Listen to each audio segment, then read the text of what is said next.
Hello, hello les leaders, bienvenue pour notre nouvel épisode de Parole d'experts où à chaque édition, je reçois des conférenciers, des entrepreneurs, des experts de différents domaines pour vous apporter de la valeur ajoutée et vous permettre de continuer à continuer dans votre développement personnel ou professionnel. Je suis Farida Akadiri, la fondatrice de Weekend United, qui est une plateforme vraiment qui vous permet justement d'avoir accès à toutes les ressources dont vous avez besoin. Car pour aller vite, on peut y aller seul, mais si on veut aller loin, il faut qu'on y aille ensemble. Donc aujourd'hui, j'ai l'immense plaisir de recevoir Michel Gonsalves. Bonjour Michel. Bonjour Farida.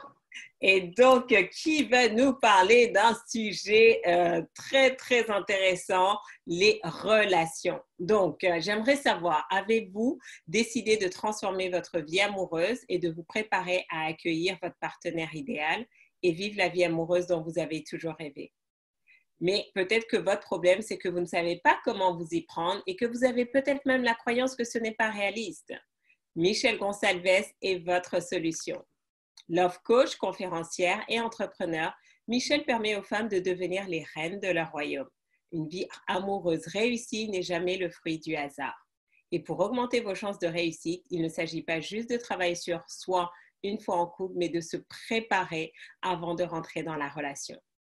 Grâce à son concept unique et innovant du CV amoureux, Michel permet aux célibataires et aux couples d'avoir une autre lecture de leur parcours amoureux. Fondatrice de la communauté des célibataires conscients, auteure des 7 clés pour transformer sa vie amoureuse, Michel est une conférencière recherchée pour des interventions auprès des médias, mais également pour des sommets et des conférences sur l'amour, le célibat et les relations. Bienvenue Michel.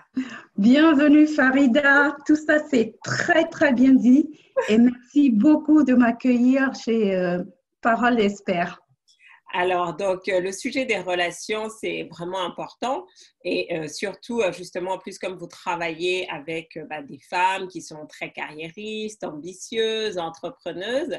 Donc, qu'est-ce qui fait que de plus en plus de femmes ambitieuses, justement, font appel à un love coach?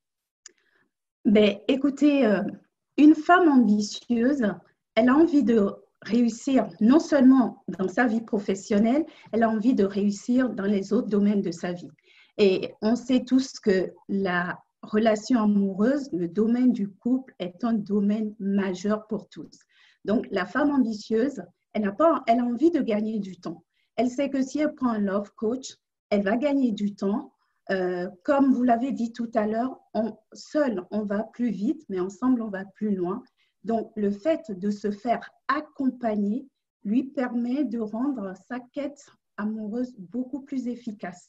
Savoir qu'on est entre de bonnes mains, savoir qu'il y a une personne qui est là, qui nous accompagne, en qui on peut avoir confiance et qui permet d'aller chercher, en fait, au fond de soi, et d'y aller de façon, je dirais, de façon beaucoup plus efficace. Comme j'aime bien le dire, si on veut apprendre à faire le piano, on peut très bien se débrouiller seul ou bien on prend un expert qui nous accompagne et là, on sait qu'on va être efficace et on atteint plus rapidement son objectif. Et l'objectif de la femme ambitieuse, c'est de réussir aussi sa vie amoureuse. Et donc, quel est l'intérêt de faire appel à un love coach? Alors, aujourd'hui, on peut aller dans une bonne librairie, sur Internet, commander un livre sur les relations. J'ai envie de dire, ce n'est pas ça qui manque. Donc, c'est quoi la valeur ajoutée de passer par un love coach? C'est une très bonne question parce que j'avoue, je reçois des personnes qui me disent effectivement, j'ai lu beaucoup de livres, j'ai fait des séminaires et force est de constater que ce n'est pas pour autant que ça a bougé dans leur vie amoureuse. Du coup, le fait lire, c'est très bien, mais on ne passe pas à l'action. Ça reste une démarche intellectuelle. Alors qu'avoir un love coach, cette personne-là, elle nous emmène, elle nous accompagne, elle nous pousse à passer à l'action. Et en lisant un livre, on ne fait pas l'expérience. Alors qu'avec un love coach, le fait de passer à l'action, on rentre dans une expérience. Et on peut même se cacher, enfin, peut-être pas consciemment, mais se dire qu'on a lu beaucoup de livres et ne pas, ça peut servir en fait d'excuse pour ne pas aller se confronter en fait. Voilà ce que...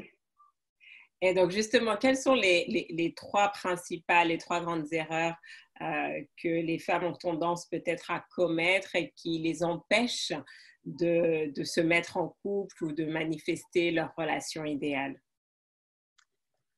Alors, ce qui me vient en trois erreurs, il y en a certainement plus, mais je pense au fait que la femme ne prend pas forcément ou ne prend pas toujours le temps de se connaître et de se préparer. Vous avez parlé de préparation en me présentant. Effectivement, le fait de ne pas prendre du temps, d'aller à la rencontre de soi, de mieux se connaître, de se préparer, je trouve que c'est un grand frein, en fait, à aller dans le couple parce qu'en fait, on avance dans l'inconscience de soi. Du coup, on est aussi inconscient par rapport à l'autre. Le fait de ne pas se connaître, être dans l'inconscient de soi, on peut aussi passer à côté de quelqu'un qui, dans l'absolu, nous correspond et passer à côté de la relation qui pourrait nous épanouir. Et ensuite, il y a une chose aussi que je connais très bien parce que j'ai beaucoup joué cette carte-là, c'est de ne pas prendre la responsabilité de sa vie amoureuse. On entend tellement, et encore une fois, j'ai fait partie de ces personnes qui pensaient que c'est la faute des hommes. C'est la faute des hommes, ou bien je n'ai pas de chance.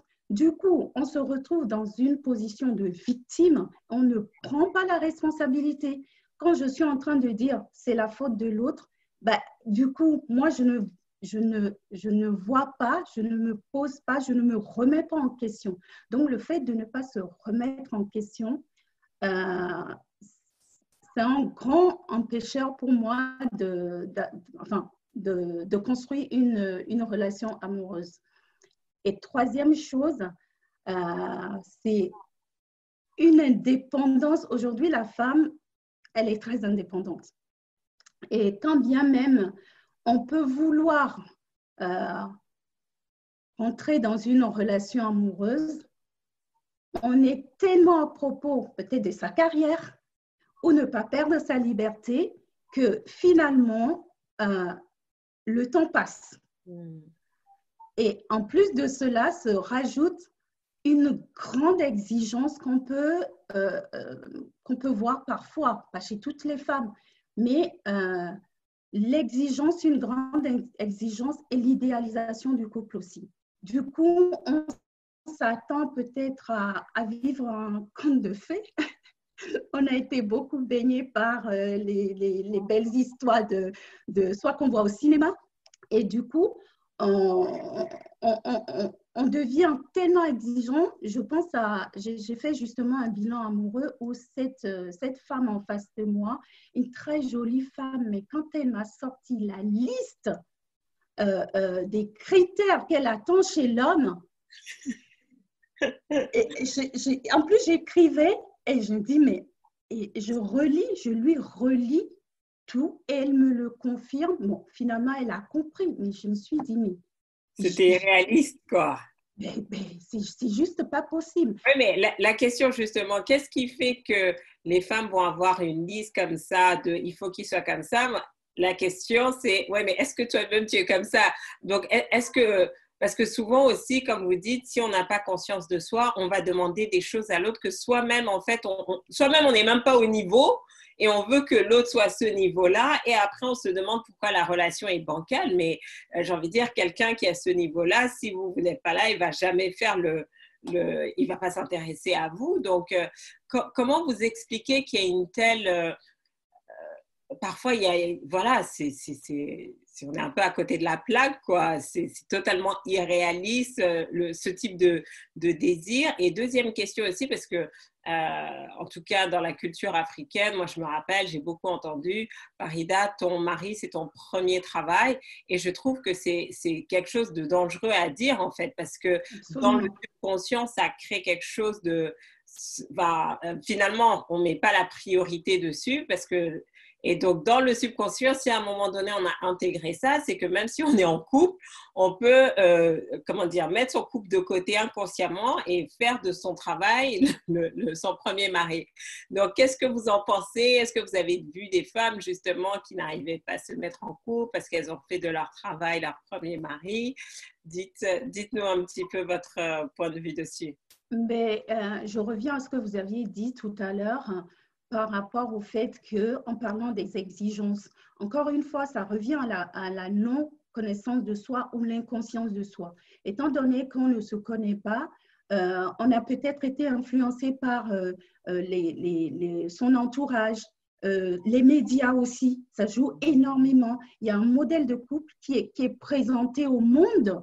Je me rappelle bien ce film, peut-être vous l'avez vu, American Beauty, qui le couple se présente parfaitement bien, alors que quand on va en backstage, c'est vraiment la catastrophe en quelque part dans ce couple, mais ce qu'on présente au public, c'est vraiment un beau package. Donc, c'est autant de choses qui peuvent influencer ou bien on veut faire comme les copines ou d'autres personnes qui, comme je dis, présentent un beau package. Du coup, comme on ne se connaît pas ou qu'on ne se fait pas confiance, on est plus donné par l'extérieur. On ne vient pas de nous, du coup. C'est comme si les critères qu'on emmène, ce sont des critères qui viennent de l'extérieur ou bien des critères qui viennent aussi en réaction par rapport à ce qu'on a pu vivre et qu'on se dit, ah, moi, jamais, je ne veux pas vivre ça. Enfin, il peut avoir beaucoup comment dire, je ne trouve pas le mot, beaucoup de raisons à ces critères-là. Et ce que vous avez souligné qui est tellement juste, c'est quand on regarde nous-mêmes, nous n'incarnons pas forcément ces critères-là. Et du coup, ben, il y a un décalage. C'est comme si je veux un roi. Si je n'incarne pas une reine, je ne peux pas attirer un roi. Bien sûr. Donc, on revient encore à la connaissance de soi. Et la deuxième question, ben, oui, votre premier mari, où on nous dit dans notre éducation, ton premier mari, c'est le travail. Et ça rejoint ce que je disais un peu plus haut. Les femmes aujourd'hui, beaucoup de femmes sont carriéristes. Et c'est vrai, se donnent énormément à leur travail. Et du coup, qu'elles soient célibataires, parfois dans le couple, ben, il n'y a pas suffisamment d'espace en fait pour le couple et la carrière ou le travail prend beaucoup de place en fait.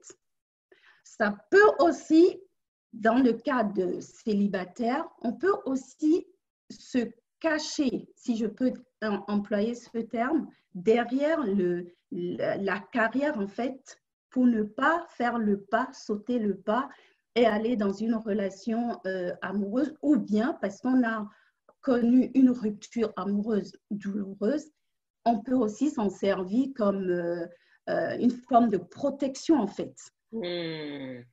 Donc, on revient encore à la connaissance de soi et le désir de prendre vraiment en main sa relation, sa vie amoureuse. Et donc, justement, tout à l'heure, vous parliez du bilan amoureux. Parlez-nous un petit peu de cet outil, en fait. Quels sont les bénéfices? Pourquoi voilà, les personnes viennent chez vous et qu'est-ce que ça leur permet de découvrir? Alors, faire un bilan amoureux, ce que je propose, le bilan amoureux et après le CV amoureux que vous avez mentionné tantôt. Mais le bilan amoureux, c'est le début de prendre la responsabilité de sa vie amoureuse. Le bilan permet en fait de faire le point sur sa vie amoureuse et de voir ce qui fonctionne, ce qui ne fonctionne pas, ou ce qui a fonctionné, ce qui n'a pas fonctionné. Cela permet de sortir du brouillard amoureux. Parce qu'il y a beaucoup de personnes qui viennent me voir qui sont complètement dans le brouillard. Elles ne savent plus où elles en sont, qu'elles soient célibataires ou en couple. Elles ne savent pas où elles veulent aller. Pas plus tard qu'hier, j'ai eu une personne comme ça, elle me dit, ça fait 23 ans que je suis avec mon mari et là, je suis complètement larguée. Elle est en train d'évoluer. Le mari, pas de la même façon. En fait, elle s'est rendue compte qu'elle est seulement en train de se découvrir. Donc, elle était dans le brouillard total. Et le fait d'avoir fait le bilan lui a permis de clarifier les choses pour elle, de se poser les bonnes questions aussi et surtout aussi de prendre conscience de son schéma, de son scénario amoureux. Parce qu'on a souvent, c'est pas souvent, on a un schéma, on a un scénario et on n'est pas forcément conscient de ce scénario. Et comme on n'est pas conscient, on ne peut pas le transformer et on est en pilotage automatique en fait. Donc, quand vous dites scénario comme dans un film, qui est l'acteur? C'est quoi l'intrigue? Exactement ça. Attends, j'adore cette métaphore où je dis, je reviens à mon histoire. J'avais un scénario bien en place et j'étais très bonne en casting. Je castais, je prenais les acteurs, j'étais efficace. Mais seulement, je n'avais jamais remis en cause mon scénario, sachant qu'un scénario, quand on peut changer d'acteur, mais l'acteur, son job, c'est de nous jouer notre scénario, point barre. Et c'est ça, comme j'aime bien le dire, comme je le dis souvent, à moi, avec la télécommande de l'amour en main, ma touche préférée, c'était Next.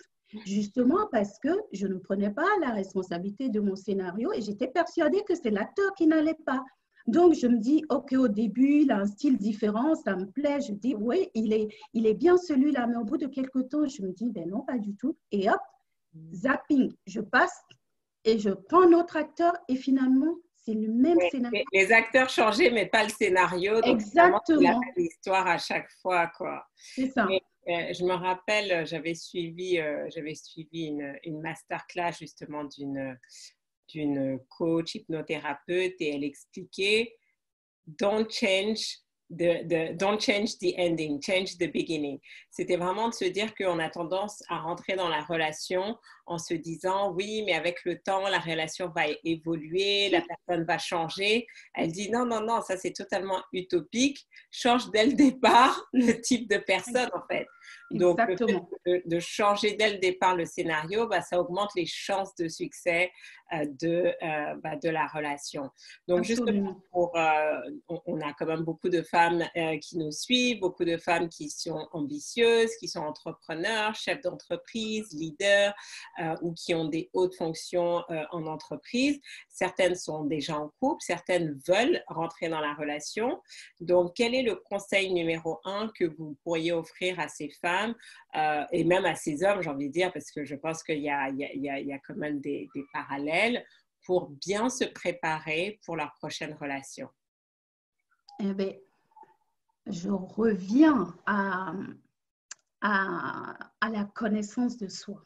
Mais comment on se connaît soi-même? Alors, quand je dis connaissance de soi, c'est vraiment prendre le temps, comme je disais tout à l'heure, prendre le temps de se préparer. Dans la préparation, je fais un bilan, par exemple, c'est le début de la préparation. Et je les invite vivement à faire le CV amoureux. Regardez, quand on va dans sa quête de travail, on ne pense pas un seul instant qu'on va aller chercher du travail sans faire son CV. Qu'en est-il de la quête amoureuse? Pourquoi ne ferait-on pas exactement avoir la même démarche?